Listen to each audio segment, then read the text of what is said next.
Today, we will talk about why Jaxson Dart should be the starting quarterback for Troy.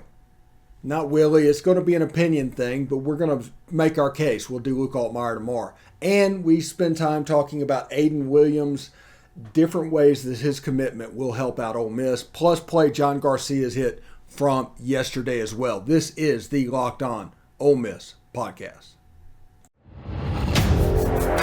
You are Locked On Ole Miss, your daily podcast on the Ole Miss Rebels, part of the Locked On Podcast Network, your team every day.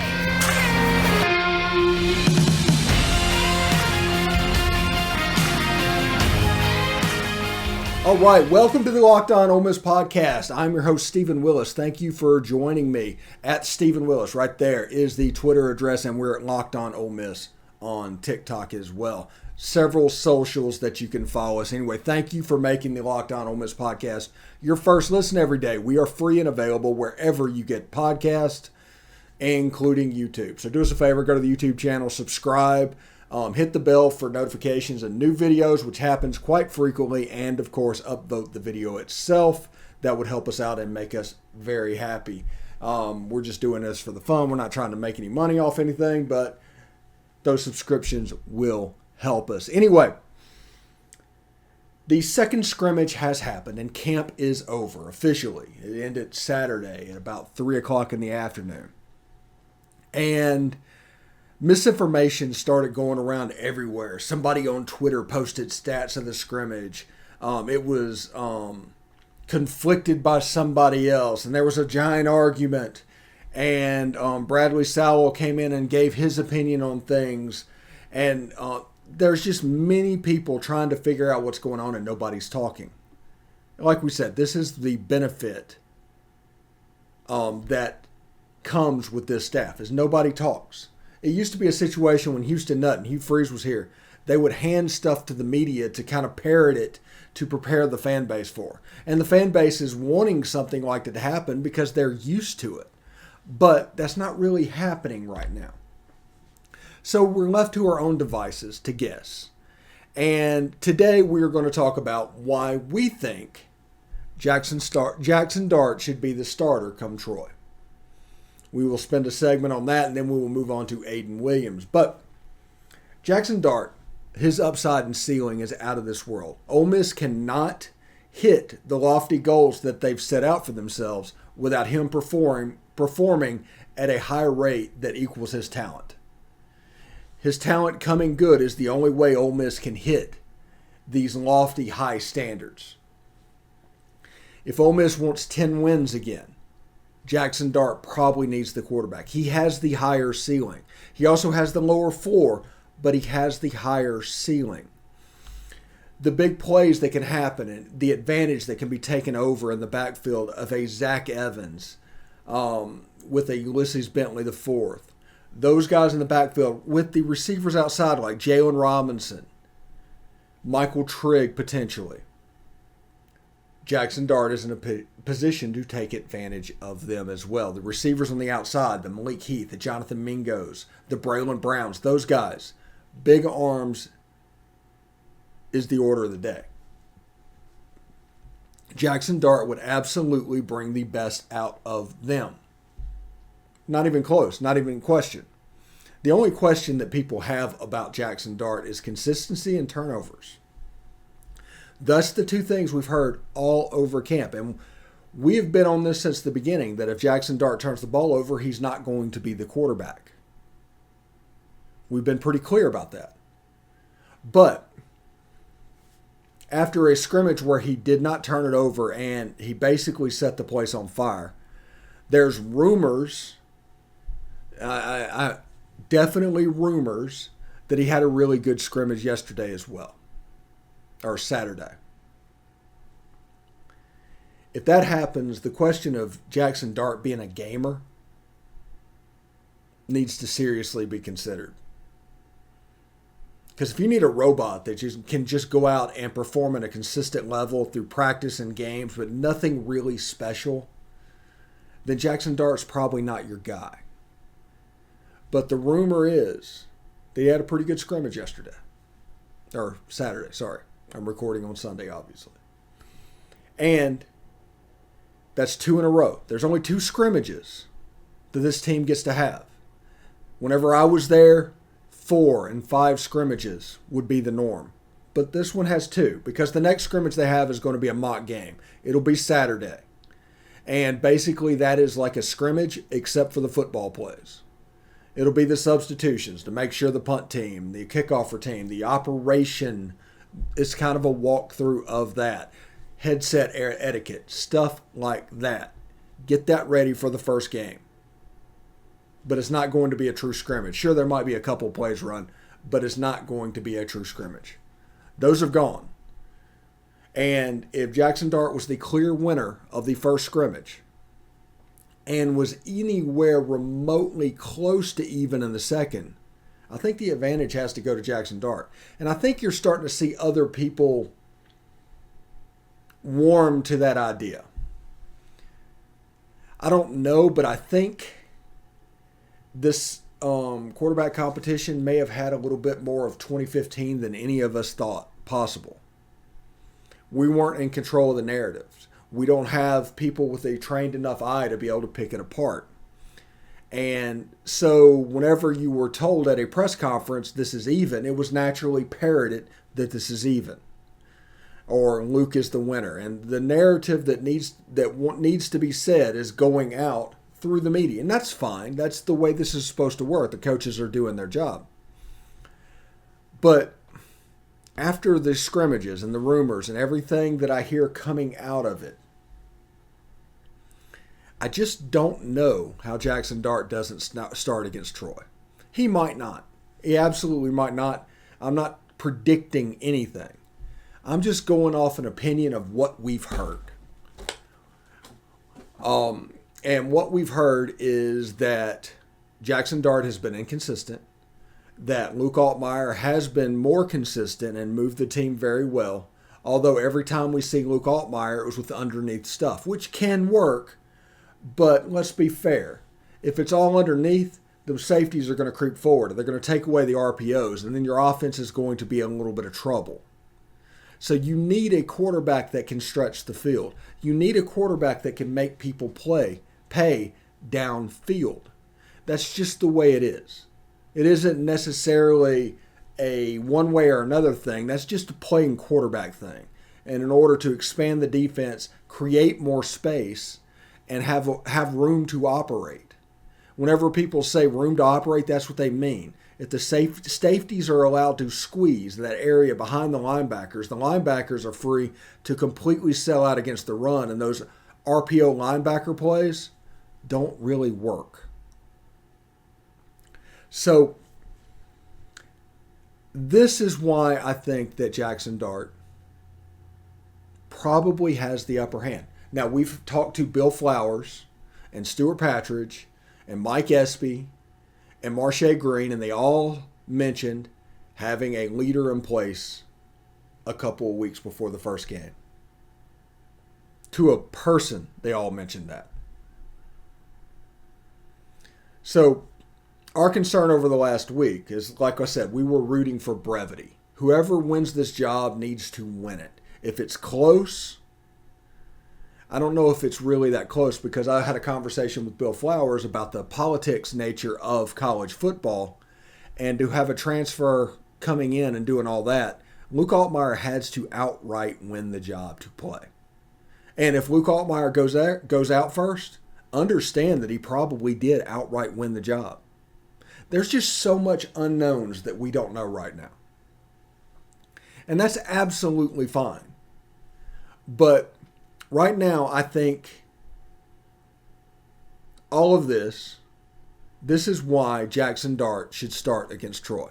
All the stuff we talked about for the last 10 minutes is why Jaxson Dart should start against Troy. Now, tomorrow, we're going to tell you why Luke Altmyer should start against Troy. And we're not really ready to make a prediction yet on this, but we're getting close. Understand that after the last 2 scrimmage and everything we've heard about Jaxson Dart, makes us close to making that prediction of that happening. But we're not there yet. I want to hear what Lane has to say today about the scrimmage, which he's going to say that Luke had a fantastic scrimmage, and he's going to say that it's still an even competition and all that. Because until a player sits down and goes to his first class, they can transfer and be eligible this semester. In some cases. Not in the SEC, but Luke Altmyer, if he were to find out that he didn't win the job, could transfer before school started to Southern Miss and be eligible at Southern Miss immediately. But as soon as he goes to his first class and is enrolled and goes to his first class, all of a sudden he's kind of locked in for the semester, and transfers and immediate eligibility is no longer possible. Now, I'm not saying anything like that is likely. It's just one of those food for thought types thing in the back of my mind. That's all. I'm interested to see what competition is going to be like. Now, camp's over. They're going to start putting in Troy stuff and start working on the game plan this week. Next week is going to be full game week. And we are 12 days away from Ole Miss versus Troy. Dante Moncrief away from Troy. It's getting close. It's getting real close. But I do think that they have a plan, and they do know quarterbacks more than any of us. But I do think that coaches are the most risk-averse people on the planet, and they want everything to be as perfect as possible. They're definitely not C's get degrees people.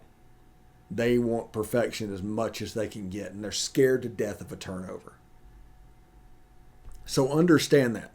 If for some reason Jaxson Dart does not come out as the leader or whatever and that takes the first snap against Troy, know that this is probably turnover based. Because Lane Kiffin abhors turnovers. It's just the way it is. Anyway, I do want to tell you about BetOnline. It's the fastest and easiest way to check in on all your betting needs. Find all your favorite sports and events at the #1 online source for odds, lines, and games. Find reviews and news of every league, including Major League Baseball, NFL, NBA, NHL, combat sports, esports, and even golf. BetOnline continues to be the top online resource for all of your sports wagering information. From live in-game betting, scores, and podcasts, they have you covered. Head to BetOnline today or use your mobile device to learn more about the action happening today. BetOnline, where the game starts. All right, thanks again for making the Locked On Ole Miss podcast your first listen every day. The ultimate college football preview is here, a 7-episode preview with college experts, local team experts, and Odyssey college football insiders. It's everything you need to be ready for the college football season in one spot. Search for Ultimate College Football Preview on your Odyssey app, YouTube, or wherever you get your podcast. I think potentially the SEC one might end up on my feed. I'm not sure. Don't hold me to that. Anyway, Ole Miss got a commitment from Ayden Williams out of Ridgeland High School in Ridgeland, Mississippi. I think that's the Titans. That's actually a high school that I don't think existed when I went to high school. That makes me feel old. That one and Generation Z people referring to me graduating in the late 1900s. Both of those make me feel really old. But he's a really good player. You watch his film, and you can see his film on my Twitter timeline below. On there. You see him move around. He looks real smooth. I don't want to say Elijah Moore because Elijah Moore is a very special dude. He's a special cat. But he looks like he moves around like somebody that height. He looks like, honestly, when Mike Espy used to run around at like 6'6'1". That's how tall I thought he was. And then you look on there and see the 6'2", 6'3". And he doesn't look like Randy Moss, that long, gangly stride running. He looked like a really smooth guy. And I think it's important to realize that. He has a chance to be really special. John Garcia, which you're going to hear in segment 3, we're going to play that in case you haven't seen the video before. Compares him to Dontario Drummond and the smoothness that he plays. And that shows you what type of player he can be, because Dontario got moved into the slot. Not because he could do it, but because he did it well and it became a matchup nightmare. Essentially, he was a plus wide receiver, a tight end, whenever we didn't really have one. That allowed the middle of the field to get opened up. And he was quite a productive player. You remember the Louisville game last year. Big plays all over it. But Ayden Williams, when you look at his highlight film, there could be 6 players around him that you think he's going to be tackled. He breaks free and goes to the house.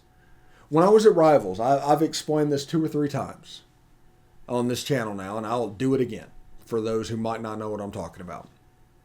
I did not want to know what jersey number the player I was going to cover was. I wanted to see the game in the beginning and figure out which one was him. Because if he was a big-time player in high school football and going to a Ole Miss, going to an Alabama, going to a big-time school, he would be obviously the best player on the field. And if he wasn't, that was a red flag for me. So that kind of let me know exactly how much I needed to pay attention, because there was a difference between doing a highlight and doing a highlight. And that, that's kind of a little inside baseball. So, for instance, in, I don't know, it might have been 2010, 2011. They sent me to Fort Campbell, Kentucky to cover the military high school's football team and cover a player named Antonio Andrews. Some of y'all probably know that name right off the bat and the career that he had. But when I went up there, it was just like a throwaway thing. Hey, we need video of this guy. Go get him, please. And I was like, okay, what? Fort Campbell was right up the road. It was about an hour drive away. Yeah, go do it. And you sit there, and all of a sudden, this kid pops. Just absolutely pops. It might have been playing 3A ball in Kentucky or anything like that, but this kid popped off the film. And you're like, this kid is better than the 3-star that we had him ranked to be. He ended up going to Western Kentucky and the Tennessee Titans and had a decent career for somebody that was almost shorthanded, coming through as a military brat, going to Western and into the Titans. So whenever you see a player that pops on film like Ayden Williams does, that's the point. You need to pay attention to it. You need to pay attention to it, honestly, more than any other player. You might have a 5-star whose film just doesn't pop. That happens because some people are combine warriors. But if you see a game situation, and there can be an upper 3-star where it's like, wow, this kid is really good. You need to pay attention. You need to pay attention. Before we get into the John Garcia portion of the program, I do want to show these tweets that came up about the Ayden Williams commitment. This one from the Clarion Ledger. Mississippi's top 2023 wide receiver Ayden Williams commits to Ole Miss football. It's pretty standard, a boilerplate tweet. And then we have this one from the Mississippi High School sports page. I kind of like I don't know what he's trying to do, but it's kind of like a film thing maybe. I don't know. But he says Ayden Williams has committed to Ole Miss. He's got an article up about that as well, Mississippi High School football page. And this one I just have up because look at the Twitter handle. It's Disney News Beyond the Headlines. And I was like, okay, that's the way to go. Maybe Disney down here, and as much as I talk about them, they're picking up a little bit. I do not know. But it should be really, really cool.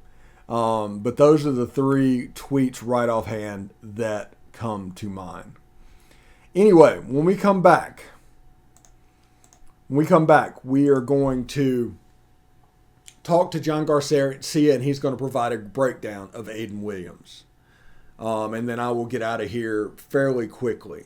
But first, I do want to talk about these things after these messages. All right, thanks again for making the Locked On Ole Miss podcast your first listen every day. We are free and available wherever you get your podcast, including iTunes and Spotify. Please give us a 5-star review. You can say whatever you want to say. Just make sure it's a 5-star review. If you can do that, it would make us very happy. Again, say whatever you want to say. Just make sure it's a 5-star review. That'll help others find the podcast in the future. So thank you very much. Huge numbers on the podcast right now, by the way. Absolutely insane. I'm sure my boss is pleased with it. Anyway, this is John Garcia talking about the Ayden Williams commitment. Right after it's done, we're going to get out of here, so you won't hear from me again. But anyway, John Garcia on Ayden Williams right here on Locked On Ole Miss. All right, thanks for making the Locked On Ole Miss podcast your first listen every day. We are free and wherever you get your podcast. John Garcia is here to talk a little bit of recruiting, and he comes by way of LinkedIn. I'd like to thank LinkedIn Jobs for being the official college football recruiting sponsor across the Locked On College Network. LinkedIn helps you find the candidates you want to talk to faster. Post your job for free at linkedin.com/lockedoncollege. Terms and conditions apply. John, welcome back to the show. How you doing today, man? Doing well, Steven. Good to be back on with you. We know things are heating up for the Rebels, so a good time to check in. And obviously, the season is right around the corner too. So everybody's pretty excited, and yours truly included. Yeah.